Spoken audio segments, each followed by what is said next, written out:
Oh, greeting everyone. Beautiful day once more. Still under lockdown, still trying to, survive and reinvent ourselves. Come up with new ways of earning income. Come up with new ways of what do you call it? Coexisting with our own families, without our workmates, without our colleagues, and all of that. And this week we've been having a chat with the dads.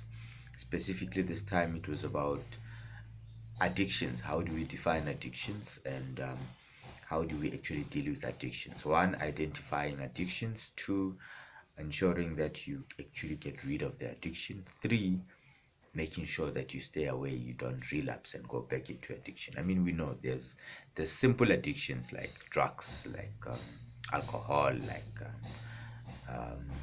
sex and pornography that you can identify.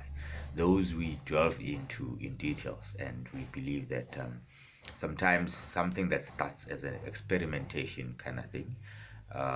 One particular highlight being, for instance, your masturbation kind of addictions. Those, they take over your life before you know it.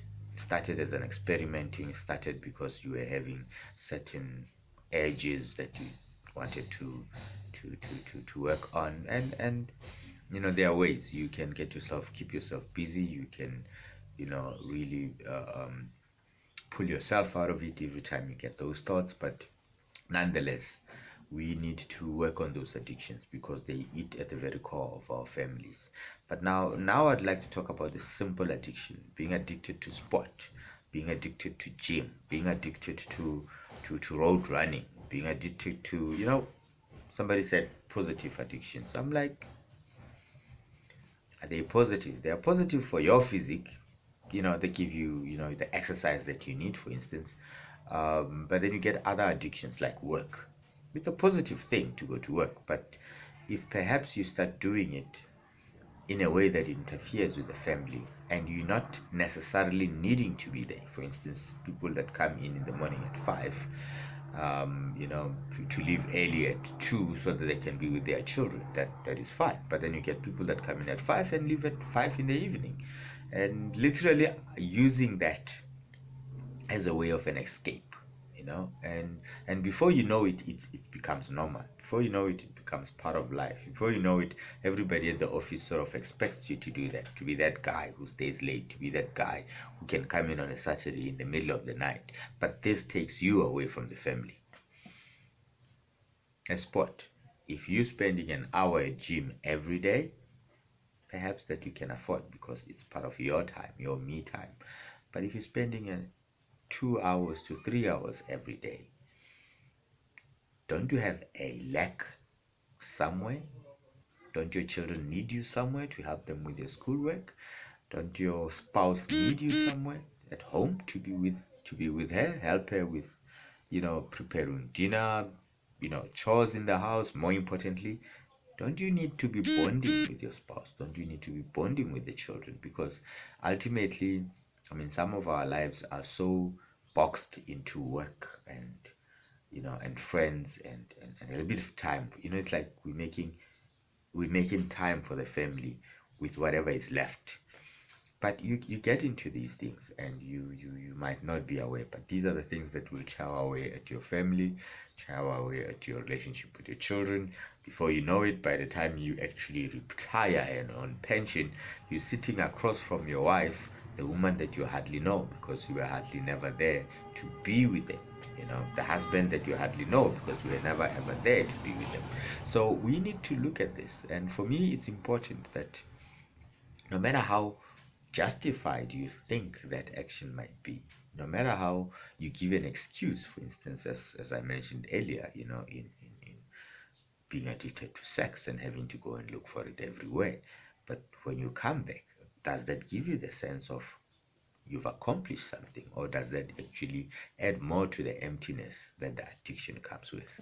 If you go and you drink and then the following day your bank balance is actually crying tears, did that drinking help you, or did that drinking actually cause you more problems? Because now not only do you have a headache, but now you also have a bank balance that's got a headache, and not even that, your body itself, it over time it will suffer. So we need to look at our addictions and identify them. More importantly, once you've identified them, we need to then have a plan to get out of those. I mean, drug addiction, where does it start? It starts with a simple experimentation, or it starts with numbing a particular pain, because somebody said when you take this weed, for instance, it will make you feel better. When you take this pill, it will make you feel better. So I believe that most of the addictions are the actions that we get into,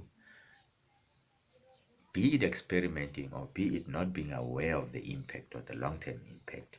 But ultimately, we find something that fuels that behavior. I mean, I go to gym and then I spend an hour. I'm happy with an hour. But then if I have to spend 3 hours every day, there's a good chance that there is something with the extra 2 hours I'd rather not be doing. And that might be rather not be with my family, rather not be with my spouse, rather not be, facing my choices. And yes, we number our pains to try and face and avoid facing our choices. We need to face our choices. We need to face our challenges head on. We need to avoid being in a position where whatever it is that we take a liking to and we start doing, we end up being addicted to, and it ends up taking over our lives. Because believe you me, nobody likes to live with an addict of whatever kind, be it they're addicted to substance, be it they're addicted to their work, their job, or gym. Because if they are not doing gym 3 hours a day with the family, with the partner, then they are left out of it. So I would say it's taking your time, it's taking you away from the things that you should be doing that really matter. So let's watch our addictions, and especially now with lockdown. I mean, people are frustrated because now their addictions are not being fed the way they should be. I suppose it's a good thing. It means you can rethink, it means you can relook at those choices, it means you can actually face those challenges